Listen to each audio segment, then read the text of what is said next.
Hi friends, it's an honor to teach you a little poppy painting class today with words of survival and hope. The first step is we are going to first and foremost utilize what we have. So work with the materials that you have. You can also get like a simple watercolor palette or a more advanced, a little bit messier palette. The first thing that we're going to do is wet our colors to get the most saturated, beautiful pigment that we can. It will help us get deeper hues. So just drop a few little droplets of water in each color. And I do enjoy working with different golds, so you can get, this is a Fine Tech pearlescent color palette, but you can get any kind of water-soluble pigments to play with. And just keep playing.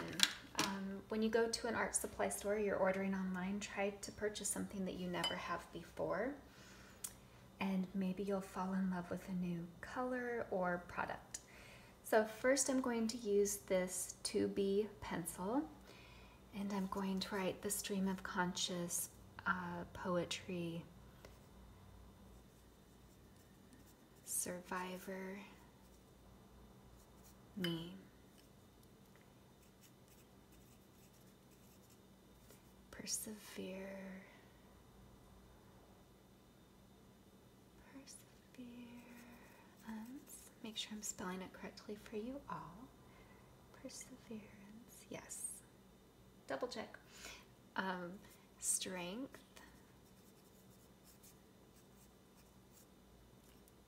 and thriving.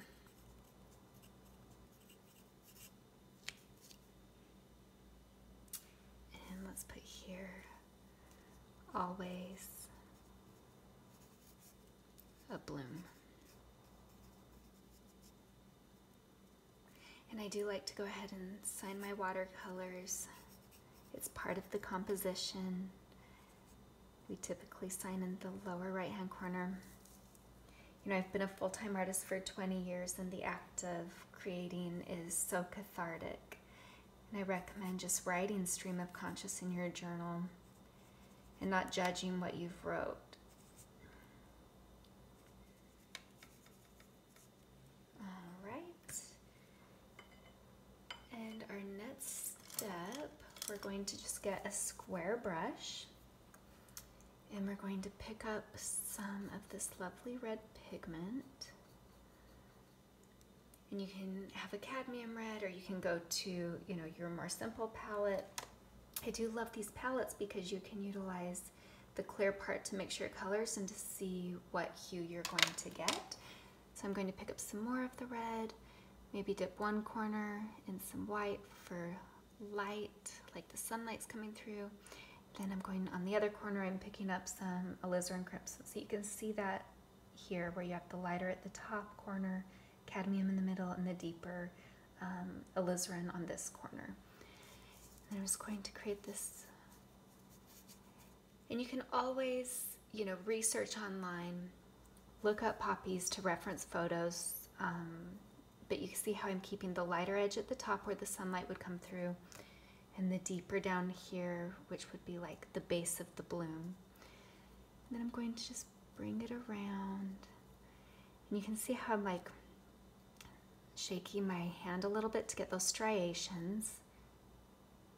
And so see, you just let the watercolor kind of do its thing and let it be the magic and do the work for you.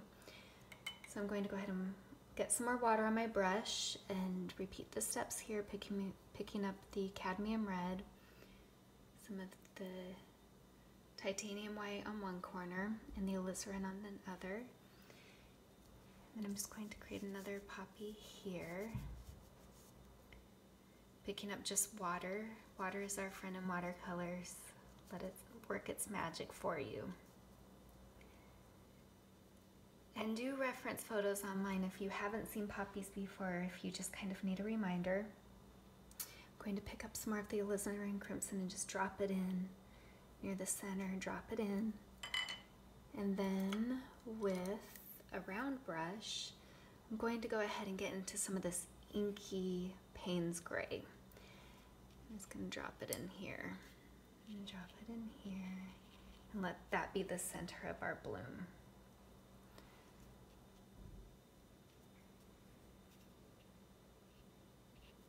So much of watercolor is just letting it work its magic. Letting it work its magic. And so now I'm going to work on the stem of the poppy. And let's just pick up some of this limey, delicious green. And let's pick up a little bit of a violet color. The shadow would be underneath where the bloom is. So part of being an artist is studying nature and beauty. I would say that being an artist is 80 to 90% studying nature and being present and just looking, observing, and then 10 to 20% is actually the act of creating. There's always an abundance of nature and beauty for us all, and the peace that we can find there. So here I'm going to get my curvy little poppy stem. I'm going to grab some more water, and over here I'm going to create like just a little hopeful bloom. Grab more of the limey green, just drop it in there. Grab the limey green, some of that violet hue. You could pick up some violet here. Go ahead and create this little hopeful bloom of what is to come and what is possible. And then here we have the stem. And I love the cathartic release of splatters, so I just pick up some water and with that color just, and I like to kind of splatter around the words as well. Let's go ahead and splatter down here. We go a little Jackson Pollock sometimes. And it really is just by picking up more and more water. So let's create our poppy stem here. We're going to grab the limey green and some of the purple for the shadow. And this stem is over here and it's a little purpley. So I'm going to come in with more lime green, maybe even like a little bit of water and just let it bleed a little bit, let it blend, scrub a little water there. All right, and then let's pick up some of our golden pigment to depict divinity, light, hope, always hope on the horizon. Let's see. I'm just going to accent here. That's what we call a little happy accident. When you get a little bit of something you didn't plan, but something that turns out beautiful. All right. And then let's get some gold going on here. This time I'm not going so close. Oh, I did go close. Happy accident. Voila.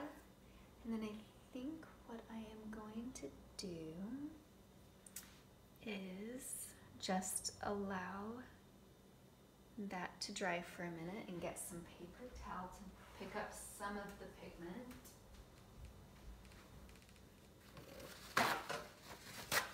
And then let's go ahead and just pick up a little bit of that halo. A little bit of that halo. Perfect.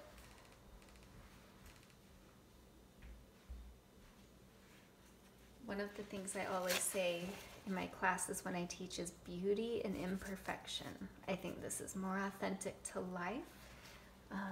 It's more indicative of life. A little bit of mess and beauty. So thank you for painting with me, and survive and thrive, infinite possibilities. Love and light to y'all.